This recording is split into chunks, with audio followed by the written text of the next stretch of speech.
Welcome to Folding Towels, a podcast for massage therapists with Jackie and David. If you are enjoying our episodes and want to support the production, consider buying us a coffee. Your contributions help us bring you more insightful discussions and expert interviews. Follow the link in the show notes or visit buymeacoffee.com/Folding Towels podcast to contribute, and thank you for your support.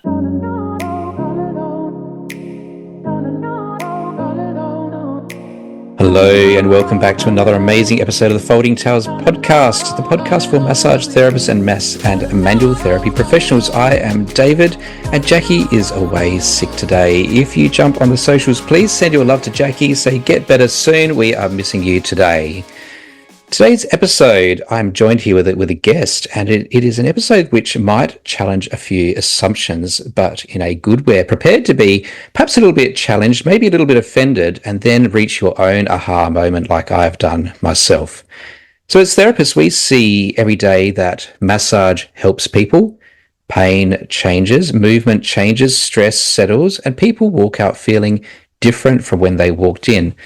But what if some of the stories we've been told about how massage works are incomplete, outdated, or sometimes just plain wrong? So today we are diving into that question with a science writer and former massage therapist, Paul Ingraham from painscience.com. And Paul has spent years exploring pain science, rehabilitation myths, chronic pain, placebo and nocebo effects, and the evidence behind many of the explanations commonly used in manual therapy. This conversation is not just about attacking massage therapy. In fact, it's not about attacking massage therapy at all. It's about exploring whether we fully understand what is actually happening when people improve and how we can evolve as therapists without losing the human side of care. So I hope that you are ready today to get controversial. Our guest today is Paul Ingraham. Paul is from Vancouver. He is a science writer and former registered massage therapist who now runs painscience.com, a widely respected resource exploring the science of pain, injury, rehabilitation, and recovery. He's known for his deeply researched articles, extensive footnotes, and willingness to challenge myths and overconfident claims without the rehab and manual therapy world. Paul has written extensively about chronic pain, trigger points, stretching, biomechanics, placebo and nocebo effects, and the complexity of treatment outcomes, while still remaining deeply interested in helping therapists think critically and care well for people. Paul, welcome to the Folding Towels podcast. Hi, David. Thank you. We are going to get off with the most important question of the day. It's one which you do need to think quite deeply about, and something which we feel to be very important about here. Who is your favorite superhero and why? Well, I am a nerd and I research things deeply. So, of course, I spent a lot of time preparing for this question, did a lot of homework, watched a lot of movies, and I'm going to break the premise of your question a little bit with a not quite a superhero choice. But I think you'll agree that she is still a kind of superhero. This would be Imperator Furiosa from 2015's Mad Max Fury Road. Wow. Played by Charlize Theron. Yes. Who is a badass. So yeah, not exactly a superhero, but she is so tough and competent that she might as well be a superhero. But I want to say that obviously, as always, it's a bit problematic when women are admired for beating men at their own stupid violence games. But at the same time, it's better than not having strong female characters at all. And Furiosa certainly goes to great lengths to reject the premises of a world run by terrible men. So I admire that. There's a fantastic screenshot from that movie. So this is what I mean about doing my homework. There is a great screenshot from that movie of Furiosa driving with the caption, "Men yelling indistinctly." It just cracks me up every time I see it, and reminds me to listen more. And that is the main message that I take from that. So Furiosa is my pick. Love it. Absolutely love it. And the original Mad Maxes, of course, were filmed here in Australia, including my home state of South Australia. Oh, yeah? Mm-hmm. Yeah, our local car museum has one of the Mad Max vehicles in it. Oh, neat. A very different movie, that original. that original franchise was, Fury Road took things in a very different direction. Yes, yes.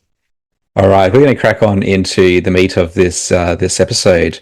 You've described yourself as something of an accidental science writer, and for listeners who may not may know your work but not your background, can you walk us through the path from massage therapist to running painscience.com and what kept pulling you into the research side of things? Yeah, I am kind of a self-taught science journalist. I didn't plan to end up doing this. I was a writer for a long time before I was a massage therapist. And in fact, choosing massage therapy as a profession I was looking for a good day job to support my writing habit. But at that time, I was fully a creative writer, hoping to produce novels. And I had done exactly one kind of sort of science writing thing prior to my career as a massage therapist. I had worked as an itinerant organic farmer, a global program called WWOOF, WWOOF, yes. Willing Workers on Organic Farms. Yes. I was a serious woofer for a while in my 20s, and I ended up on a garlic farm on Salt Spring Island in the Gulf Islands, just off the coast here from Vancouver, and working with a garlic farmer who wanted to write a book about garlic, and he noticed that I was a writer and employed me to write the health benefits section of his book about garlic. Fantastic. And I have reread that in recent years, and it's cringe-inducingly bad. I knew nothing about science journalism at that time.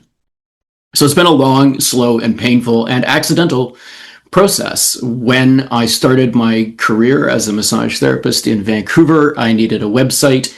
And to make the website work better, to advertise, just a little brochure site to advertise my clinic. And this was, early days. Very few massage therapists had websites back then. I started publishing articles to make the website better. And then I started publishing articles to answer the questions that I didn't have time to answer during sessions. Yes. And suddenly I had an international audience, and the pressure cooker was on. When I realized that I had a lot of readers and I started getting questions and complaints from around the world, I very quickly started to up my game. And that process of upping my game is what led to where I've ended up. Because I never stopped.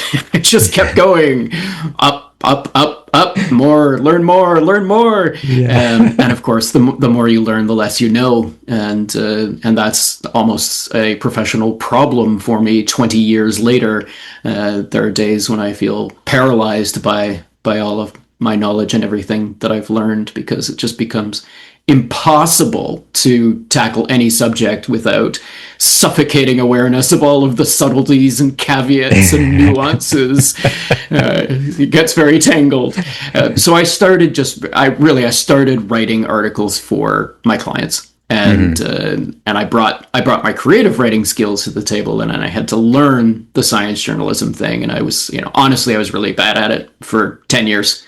And nowadays, I'm comfortable claiming the title and saying, "Yep, I am a science journalist. I figured that out. I know how to do that gig now." Yeah, that is how it happened. So, as we progress through this conversation, some massage therapists may feel that the profession is under attack, and that is certainly not the case. I remember reading my first article by you, or certainly I started with the first headline and went, "I'm not sure I want to read that today." Maybe tomorrow when I'm feeling stronger. That's correct. I've got to come back to it when I'm in a better mood so I can judge this objectively. I thought, does this man hate massage?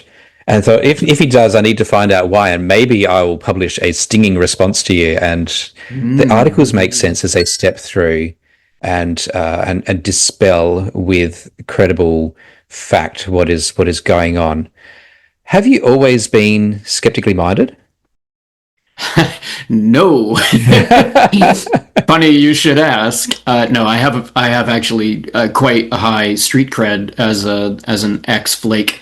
I believed in everything once upon a time in my 20s when I Hmm. was, perhaps not by coincidence, when I was an itinerant organic farmer. I was also a raging hippie and interested in every weird thing that the world could possibly throw at me. And I didn't, I never met a weird idea I didn't believe and like. And I got over it. Simple as that. Which to me, this will sound dismissive to some people, but I grew up. I got over it. There were definitely specific things that happened that hurried me along, but in broad strokes, that was basically it. I was fascinated by the possibilities, all the strange possibilities in the world, but I was also really curious, and I actually wanted to know what works and why. I wanted to know the truth more than I wanted to believe a comforting lie. Yes. And so one belief after another started to fall. And after you've knocked over a couple heavy ones, it gets a lot easier. So before we dive into the controversial stuff, let's establish some common ground first. Do you Sure. believe that massage therapy genuinely helps people? Yes.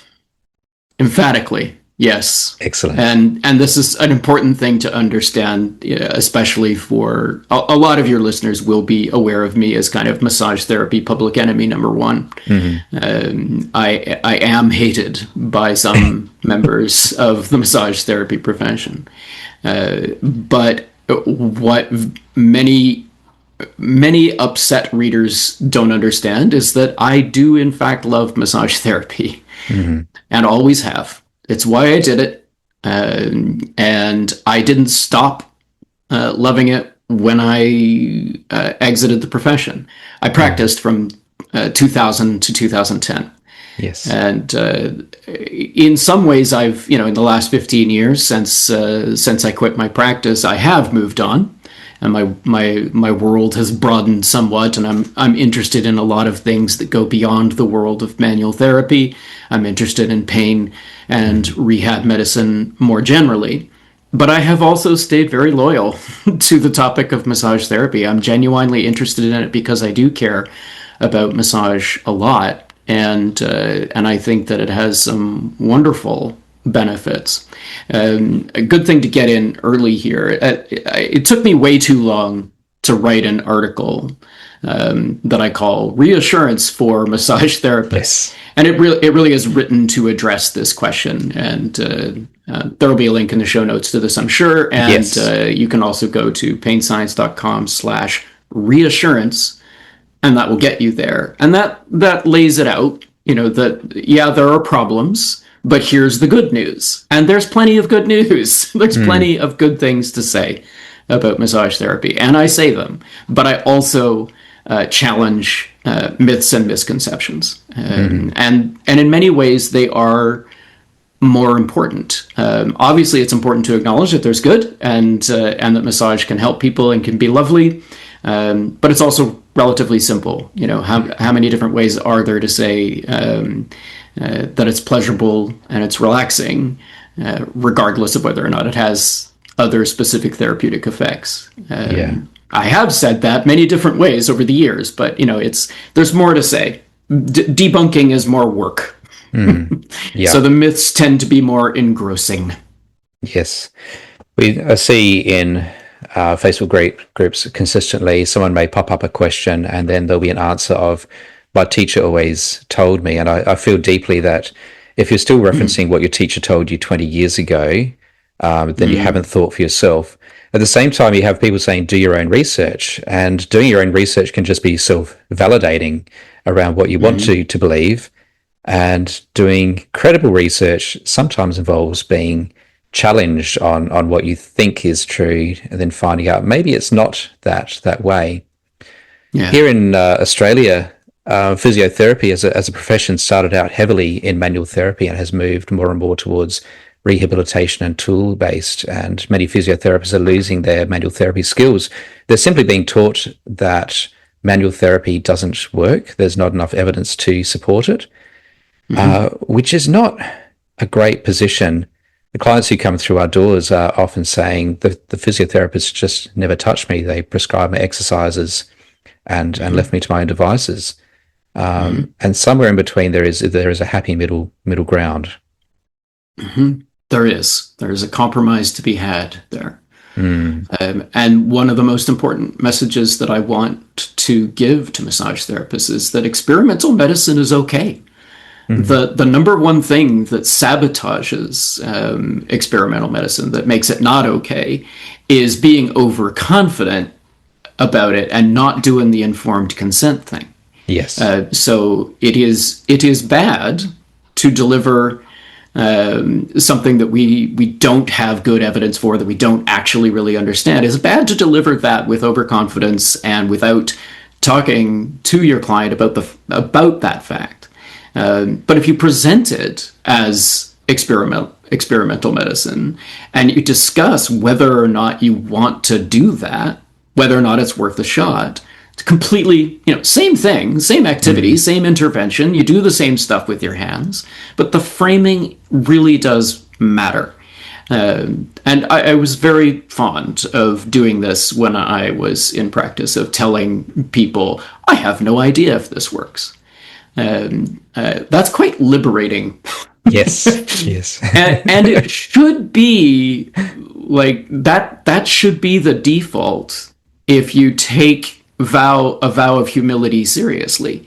If you look at the complexity and dizzying, absurd complexity of biology, and you think, yeah, I should probably be humble about that, then you should be saying, I don't really know if this works or how it works. That's allowed and it's good. It really should be the default position. And importantly, no one ever said no to, do you want to try this uncertain thing? Patients don't do that. What they do is they appreciate your candid honesty. Yes. And they say, yeah, let's go for it and see what happens. That there's not a business problem here. And I do hear that from massage therapists occasionally, where I'm afraid of telling people how little we know and how much is uncertain, because then they won't want it anymore. No, they'll want it. And and what they'll want more than anything else is your honesty. Your candid style will charm them. And that seemed to work quite well as a marketing strategy. I didn't use it as a marketing strategy, but it functioned that way. People really appreciate that attitude. Yes. So there's really no problem with that, and there's tremendous ethical advantages to humility and acknowledging uncertainty. Yeah. I get asked frequently, what specific muscle are you working on right now? And you think down through the lasagna of the body. Did you just say the lasagna of the body? Yes. I love it. That's awesome. Lasagna. What are you doing and why? I reached into my grab bag of techniques, and I thought this might be appropriate for you because you didn't respond to the other stuff that I was doing before. Yeah. So now I'm throwing this at the wall and seeing if that sticks. Yeah, correct. Based on experience. So you've written extensively about pain science, some rehab myths and treatment outcomes. Let's ask the uncomfortable question directly. Are massage therapists sometimes overestimating what their treatments actually do? Yeah, sure. Which is, of course, the answer you would expect from a notorious debunker. It's a loaded question, of course. Yeah, and it actually reflects, quite directly off of what we just said. I think overconfidence is a problem in the profession, and I think as much as I love massage therapy, I also like to point out that people take it too seriously, and it's kind of treated like a holy relic or a mystical calling, and I don't really buy into that. I think it's actually a fairly ordinary thing for primates to do to each other. It's not particularly mystical, and there's a lot of overconfidence and overreach in the profession. And of course, the sort of classic example that, quite a few massage therapists can get behind this is that there's too much vitalism. There's too much treating the body like the energy field matters, trying to be a Jedi massage therapist, trying to be Yoda, trying to be Mr. Miyagi healing the Karate Kid's knee with therapeutic touch. That's, a really classic example of profound overreach, of pretending to understand the greater mysteries of how humans work. And even if, and this is a huge if, I do not accept this premise, but even if I did, even if I accepted that there was an energy field around the human body that was critical to our well-being, I wouldn't trust that mere humans are good at working with it, or understand it, or know what to do with it, or how to manipulate it. I have a problem with human pride in the delusion that we can manage these things that we barely understand, assuming they exist at all.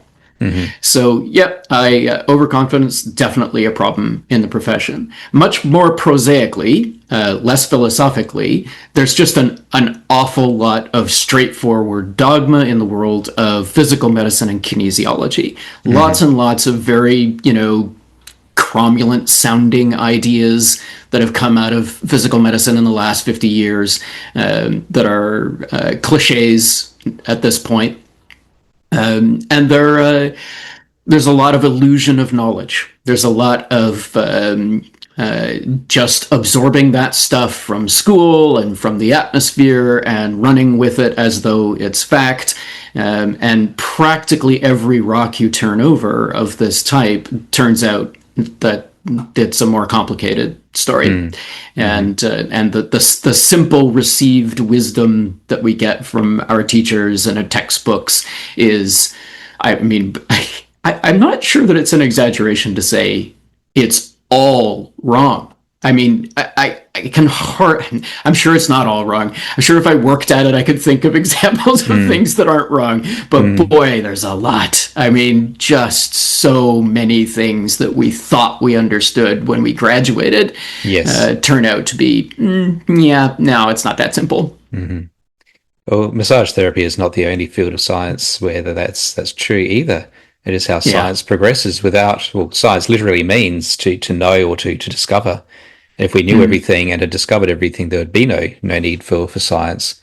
As the science evolves, as technology improves, as our understanding, as new areas of science unlocks, then we can understand other things. And of course, our understanding will change. Let's see. How a muscle works, for example, is not particularly old knowledge. Or complete. Yes. Yeah. No, we're still working on it. I mean, and I think this is one of the fundamental problems with the field, and I talk a lot in my writing about the fact that so physical medicine is a bit of a backwater and surprisingly primitive. We're really only just getting started, and a big reason for that is I used the phrase a couple minutes back. I think the illusion of knowledge. Few people are ignorant because of a lack of knowledge, but rather because actual information and good knowledge is displaced by things that we think we know. Our heads are full of ideas that we think are true, and they crowd out what is actually true. And there's a big problem with this in physical medicine because kinesiology has delivered a strong illusion of knowledge. Because it's so easy to look at the musculoskeletal system as a relatively simple mechanical thing, we have accepted a lot of basic metaphors about how humans work, and those have displaced the much more complicated truth, which is that everything that is, supposedly relatively biomechanical in our bodies is actually biochemistry. Everything in humans, everything in animals is we are bags of chemistry, Yes. even the solid stuff. And so tendon isn't a kind of rope. It's a very complicated biochemistry structure with behaviors and properties so far beyond our understanding even now that I think it's fair to say that we literally just don't know how tendons work. We don't understand the biochemistry of tendons. That is still a frontier of science. But the trend over the last few decades has been to underestimate these questions because they look superficially, these tissues look superficially simple, and the ideas are superficially simple. And that has crowded out the complex, nuanced truth and delayed delayed a deeper understanding. Mm-hmm. Well, a lot of us were trained using explanations around scar tissue and breaking up adhesions and fascia release and postural correction, toxins, musculoskeletal alignment. Which of those explanations do you think clinicians should be much more cautious about presenting as being scientific fact? all of the above. What was the list again? It's extensive. Scar tissue, breaking up adhesions, fascia release, postural correction, toxins, and musculoskeletal alignment. Yep. Yeah, literally all of those. Yeah. Yep. Yeah. We should be more skeptical about all of those. Those are all pitches right across the plate for me. These are some of the greatest hits of oversimplistic ideas about how we work and what massage therapy should be about. Do you want to dive into any one of them in particular? Well, fascia seems to be the flavor of the day at the moment. Mm-hmm.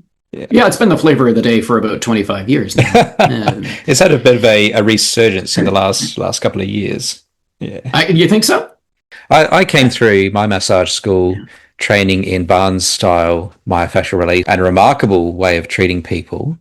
And then the science always seemed a bit iffy, but it did have big words, and it talked about systems of the body which I'd never experienced before, so it had to be true.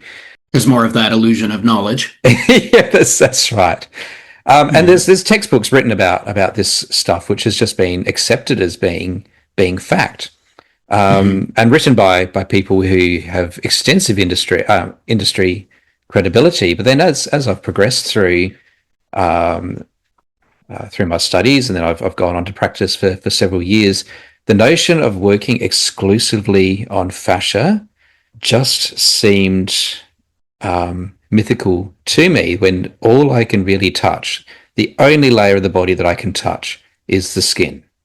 It's not that I don't believe that the work doesn't work, because I absolutely believe that it does, and I've based my entire career around it.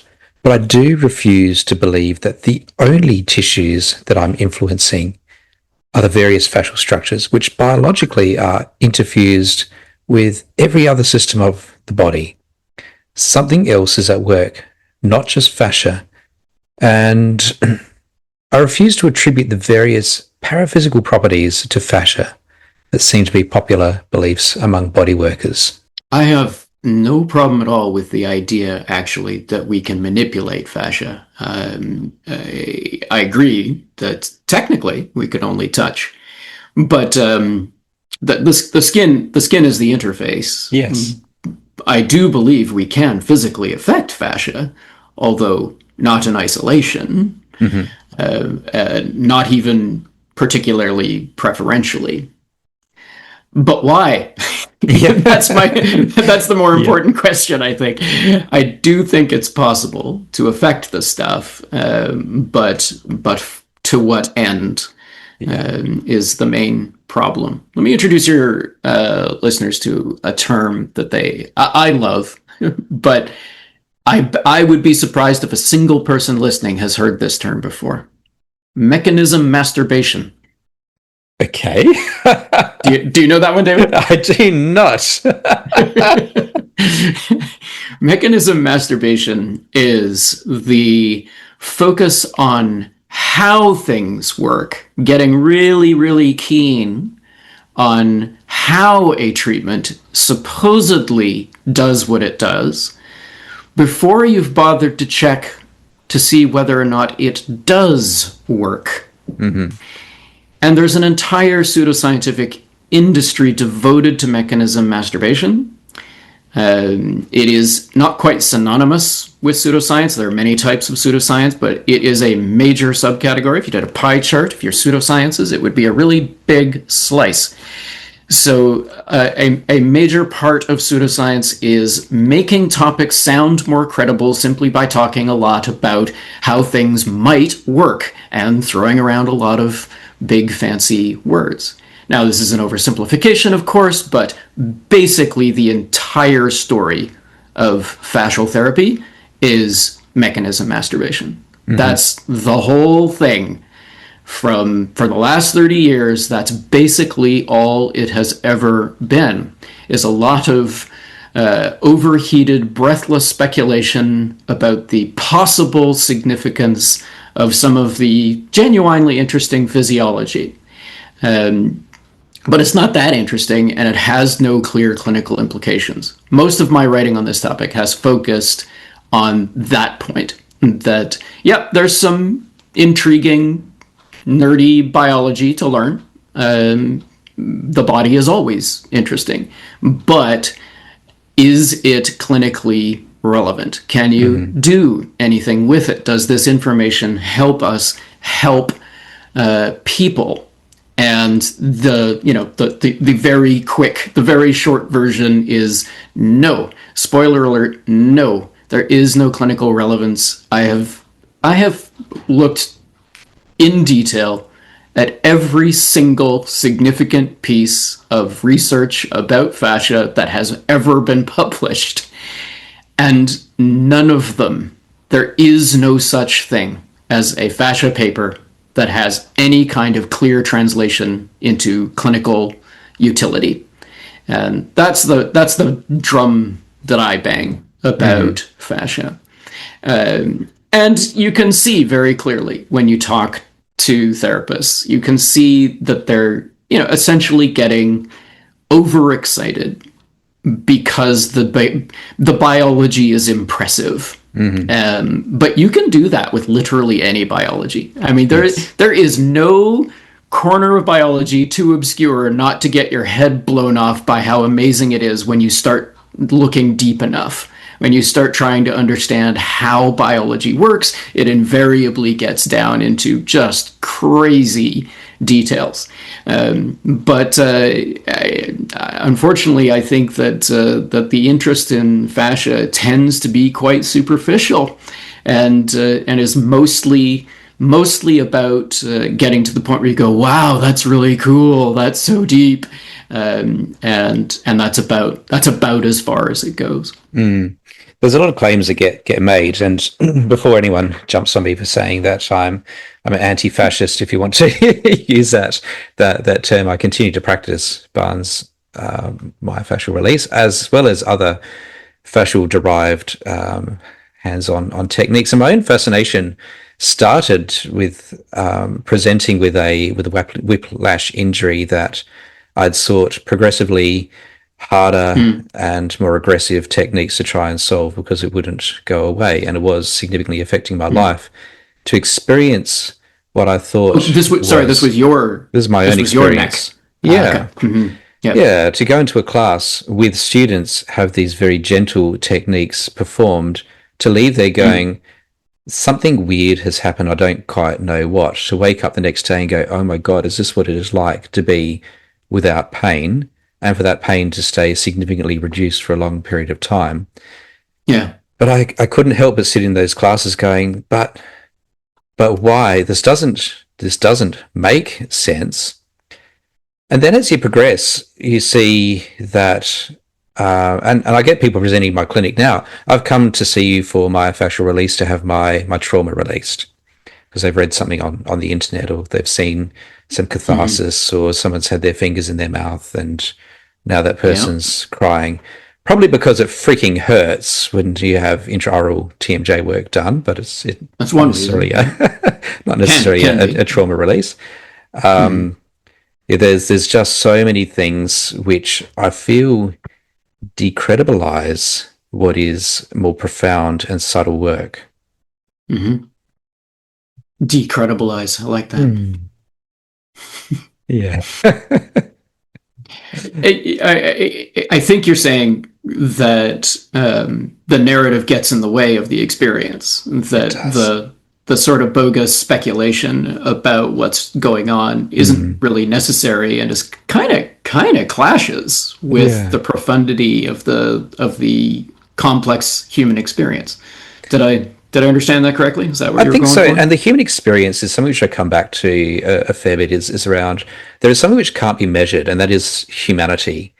And Mm-hmm. that the rapport that you have between client and clinician, the Yeah. feelings of the day, the conversation that you might have, the way that the quality of your touch on that particular day. These are the things which aren't necessarily repeatable, Yeah. but which have significant impact to some people sometimes. Yeah. And Absolutely. do people have big emotional releases on the table? Sure, they do. Not every day and not every treatment. Do people suddenly have spontaneous remission from something they've suffered for a long time? Sometimes. It's not common. That's why I would use the word miracle. But to Mm-hmm. start to make these claims, first of all, for yourself or prescribe them to a particular technique set, I feel is not great for our industry. Yeah. Yeah, and massage therapists who are, justifiably proud of some of their experiences with profound change, with their clients' profound changes, need to understand that the same technique that created a profound experience of catharsis, release, and transformation for one patient bounced off 10 others, Yes. and they walked away unsatisfied, but they didn't tell you that. Mm.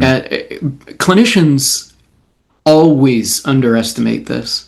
And I am in a weird, unique position to know how much they underestimate it. Because from very early in my career, I developed a reputation for being a safe, gentle therapist who was an alternative to some of the particularly intense therapy styles in Vancouver at that time. Fascial release therapy was ascendant in the 2000s in Vancouver, and it was a particularly brutal style. Mm-hmm. And so I worked with a lot of refugees from brutal therapy, and I don't think brutal is an overstatement.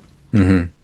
That then led to my current role as a science journalist with a popular website, and I became the guy that clients write to with their stories of being disappointed and frustrated by massage therapy. And Mm-hmm.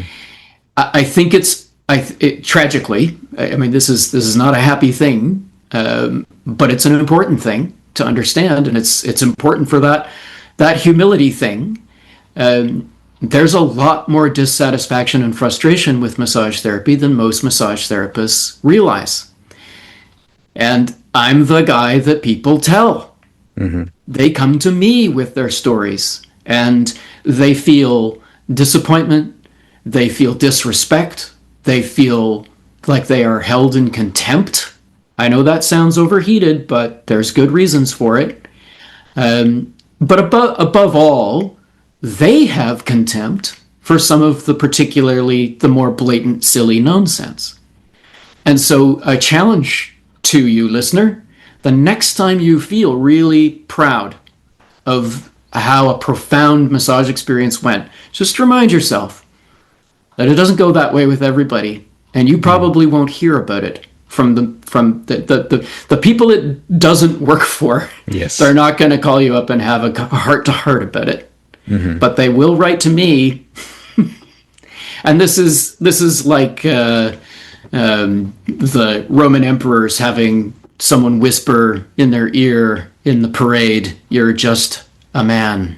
You're just a Yes. human. So Yes. I'm your voice. The next time you're feeling all happy with the profound experience that you've delivered to a client, there I am whispering in your ear saying, it doesn't go this way with everyone. You're just a human doing massage therapy. And therapists do get flat or feel let down when they can't repeat those things. Or I Yeah. remember Ian Harvey, the massage sloth, writing about he had been in one of those, I guess, trauma focused classes where people are saying, "Oh yes, I can feel these things moving through the body," and in his words, "I'm over here with my oven mitt hands and I can't feel a damn thing." He says, "Is Mm, that?" And then talking to the person on the table, "What was your experience?" I felt these things, and I feel better. I feel right. different. He's like, "But why couldn't I feel that?" Yeah. Hmm. And I guess as a word of encouragement, as the therapist, you may you may not be aware of what that person is experiencing intrinsically at that time, unless they tell you. But it doesn't mean that they're not receiving good therapy Hmm. without um, the catharsis that some are looking for. Hmm. Yeah, Yeah. absolutely. Yeah, catharsis not required. I mean, it's interesting, fun when it happens. Mm. But it's, I mean, I would say the catharsis, genuine catharsis definitely happens. Yes. But it also, I would say it's less than 1% of massage experiences Mm. involve any catharsis. It's not really a major ingredient. Yeah. Um, So I remember therapists describing with trigger point, for example, I can feel the yeah. tissue trickling underneath my fingertips. I Mm. can't feel that. The only feedback mechanism I have is either the tissue suddenly goes supple, or the person says it doesn't hurt anymore. It's like, Hmm. I want to feel the trickling. What's wrong with me?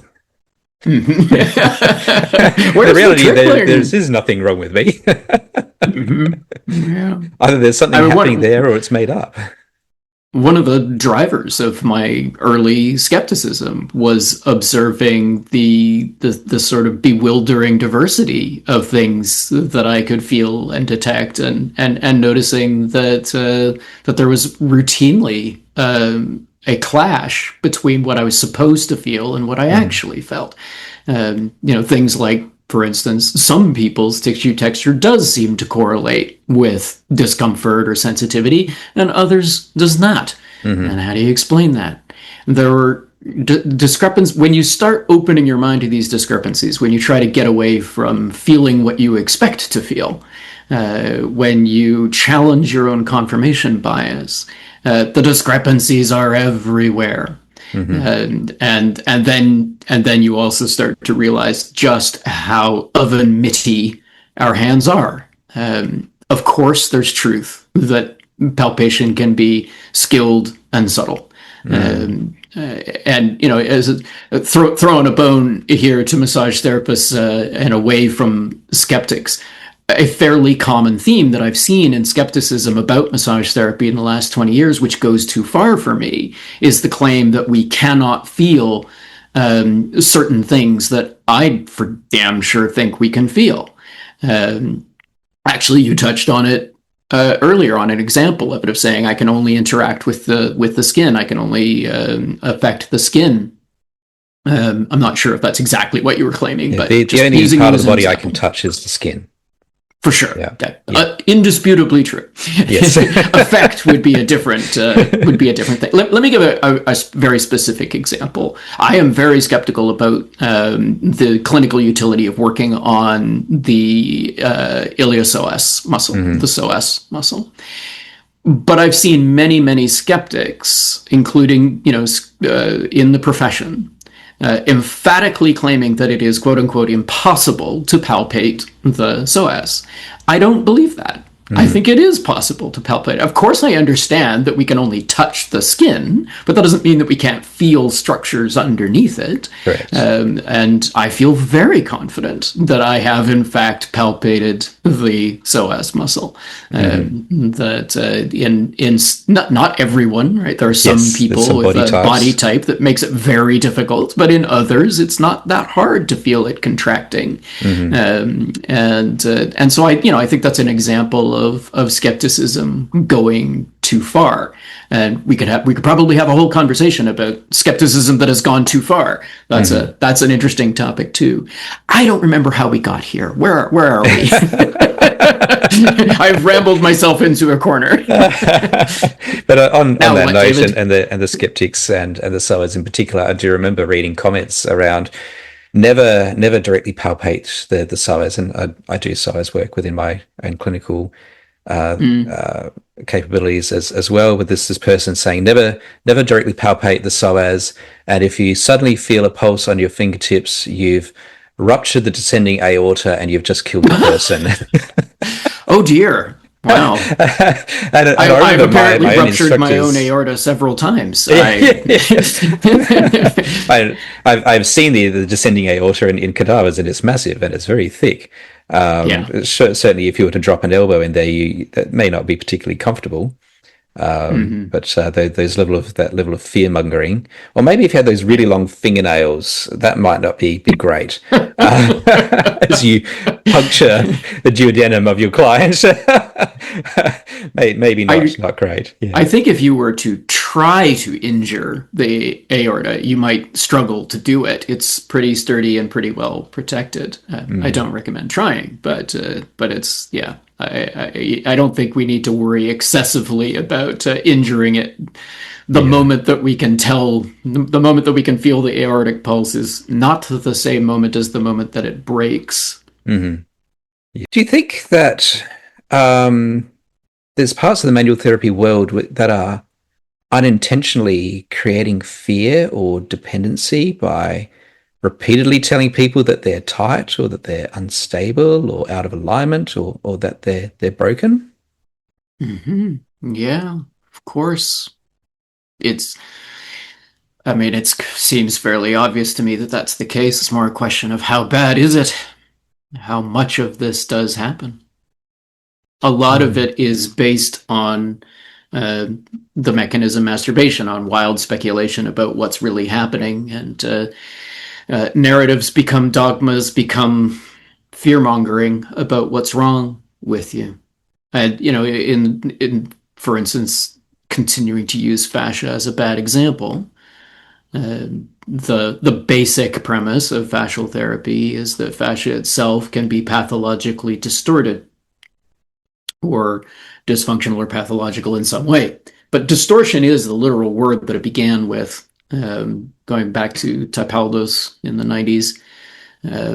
Fascial distortions were the speculative thing that was wrong with the fascia, and the idea of fascial therapy was to fix the distortions.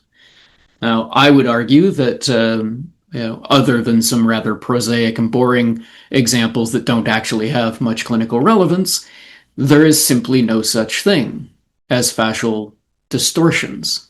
This is a made-up pathology. This is an idea that has never had the slightest shred of support, and not for lack of trying.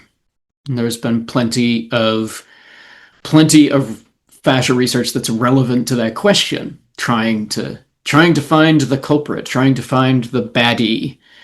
And we have a similar question with trigger points.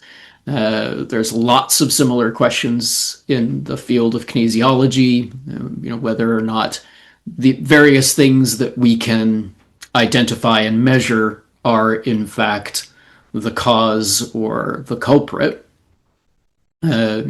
All of these things, and there's many of them, probably hundreds of good specific examples of things that, essentially all of them are still speculative at best. Maybe that's a problem.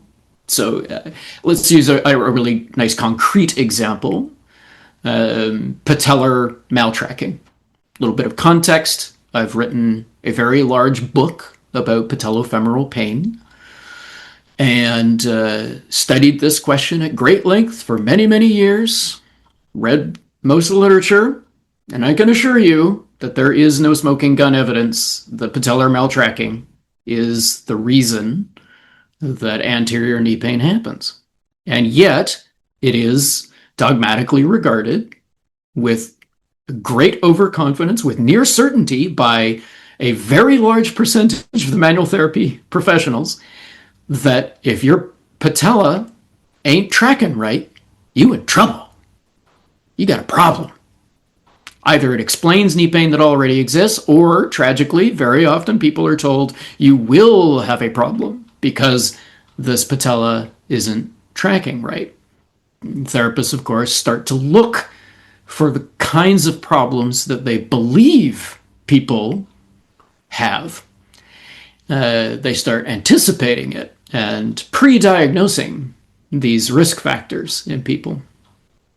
And that can lead directly to people becoming surprisingly obsessively concerned about this, that, or the other. A really simple example that I'd like to bring up is very relevant to massage therapy, very relevant to myself and my own story. And that is the people who get obsessed with the idea of a trigger point to the point where they start trying to self-destructively dig it out. I have seen so many cases of this over the years where people injure themselves because they have essentially gotten obsessive compulsive about getting rid of that thing in there. They get the idea in their head that there's a big bad trigger point in there, which, and I'm not even saying that there is or there isn't. Maybe there is. But the character of their reaction, the fearful, squicked out frustration and obsession with getting rid of it, has led to quite a few stories of people hurting themselves and seeking out therapy that is excessively intense. For instance, there are a few surgeons around the world who will operate on your trigger points, who will surgically remove them. That's their goal. And I'm corresponding with someone right now who is very interested in this technique. And I do not know him, and I do not know if he has an unhealthy obsession. I am not saying that. But I am saying he could very well be one of those people. And certainly there are people get at risk for this. They get so preoccupied with the story that their pain is caused by a trigger point that they will... it gets dark. It goes to a dark place. And I see the same pattern with essentially all of the speculative pathologies, all of the things that are supposedly wrong with us, all of the common narratives about what ails us. And there are many in this business. Mm. It is easy for therapists to become obsessed either with a technique or a particular structure of the body. And to go back to the psoas, and we talked about those who are skeptical about it, and then there's those who are obsessed that the psoas is the answer to all ails. Yeah. And right. There is a therapist in this area who has made their entire career about working with the psoas. And I have met people who have self-diagnosed because the internet is full of these myths of it's the most overlooked muscle in the human body. No therapist works with this area, and your lower back pain, or your position on the bike, or you can't lift properly because your psoas is tight, and maybe it is. And so they go to see this therapist because that's their specialty. And like I have this the theoretical I has this thing, and this person does the thing that I need to have happen. That I meet this person who had multiple treatments specifically on the psoas, only to find out that they had hemorrhoids within that intestinal space. Uh-huh. And this person is mashing their fingers through an area that could have ruptured at any point in time. And surgery was the right answer for that person when they finally got disillusioned enough that they sought medical help. And as therapists, it's one of those warning signs to us. We have our hands as the only diagnostic tools available to us, as well as our language, the rapport that we have with our client. going beyond informed consent to asking as many probing questions as we can to be as safe as possible, so we can form that informed position before proceeding with an appropriate treatment in the best interests of our Yeah. clients. Yeah, nothing shows up the speculative diagnosis like it eventually, like the pain eventually being diagnosed as something much more concretely pathological. And that's Yeah. those stories aren't common, but they certainly happen, and they are always very instructive. And I mean, if I had a buck for every time I've heard about someone who got 6 months of therapy for a trigger point or whatever, only to discover that it was actually a cyst or Yes. some other concrete pathology that was eventually diagnosed and treated successfully. I mean, it happens. It happens quite a bit. And lipomas are one of those things that clients often come in concerned about. I've got this massive trigger point in my back. It's a lipoma. Yep. It's completely benign. Oh, you use the word benign. Is it cancerous? Oh, God, I should have. They're not even sensitive. I mean, it's. Yep. No, that's quite common. Yeah. And occasionally even the script even gets flipped, and I'm very sad to have to be able to tell stories like this, but it has happened, and it's happened more than once when the therapist starts pushing on something that they claim is a trigger point, and I'm afraid I know better. That's no trigger point. That's another piece of anatomy. Yeah. I've had that happen at least 3 times in my life. I had a therapist once try to diagnose my xiphoid process as a trigger point. Okay. Be quite an uncomfortable area to palpate. Yes, I told them to get the hell out of there. Yeah. Yeah. It's the superior angle of the scapula, which is often confused as a tight trapezius on I mean, that's probably the most common one. Yeah. Quite easy to mistake for a trigger point. Can you please stop? Nowhere in my own experience have I experienced a trigger point to feel bony. Yeah. I mean, hey, sometimes they feel pretty hard, but not that hard. Yeah. Well, you've spent years critiquing pseudoscience and overclaiming, but you've also stayed deeply engaged with massage therapists and manual therapy. What keeps you invested in the profession despite the frustrations? Yeah, I mean, people reflexively say that's a good question in interviews, but that really is a good question. I'm not even sure how to answer it. I mean, it's a little bit of a puzzle to me. I'm a mystery to myself. I mean, here I am, 15 years out of the profession, and even as a science journalist, I am, supposedly quite keen on a much broader range of topics than just massage or manual therapy. And yet here I am, enthusiastically and earnestly chatting about it with you. Why? What does keep me invested? I think it's because I find the experience of massage to be so profound. I had a client once who really liked basic Swedish massage, and she was a mesomorph. She was a large, muscular woman, and she had exactly zero interest in specific pressure on anything. She didn't want thumbs. She didn't want point pressure. She didn't want trigger point therapy. And whenever I tried to pull a little bit of that on her, she'd almost immediately interrupt and say, "What are you doing? Like, I just want nice, smoothing strokes." That always struck me as fascinating because I am literally the opposite. The power of the craving I have for specific pressure on my muscles is incredible. And some of the sensory experiences that I have had over the years, I mean, there's probably many answers to this question, but I think that might be at the top of the list, that I'm just fascinated by the power of that sensation. For me, the good pain phenomenon is really a big deal. It's one of the best things in life. I've thought of it as being like a super taster, like the people who have a genetic predisposition to extreme sensitivity to certain flavors, especially bitterness. And I'm like a sore spot super taster. There's just something about my physiology, and that's one reason. I'm sure another reason is just pure nerdy intellectual curiosity.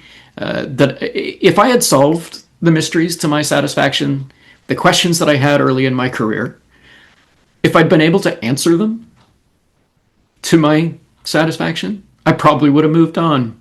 But here I am, 30 years later, almost actually just coming up on 30 years since I was admitted to massage therapy college.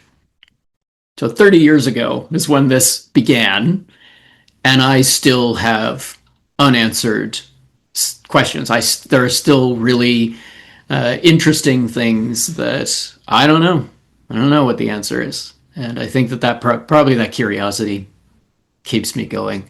I can tell you, it isn't the love mail. I still, to this day, get a lot of hate mail. Some of your listeners are already working on it right now. Yes. and I don't think I've been particularly controversial in this interview. Believe me, I can be harsher. There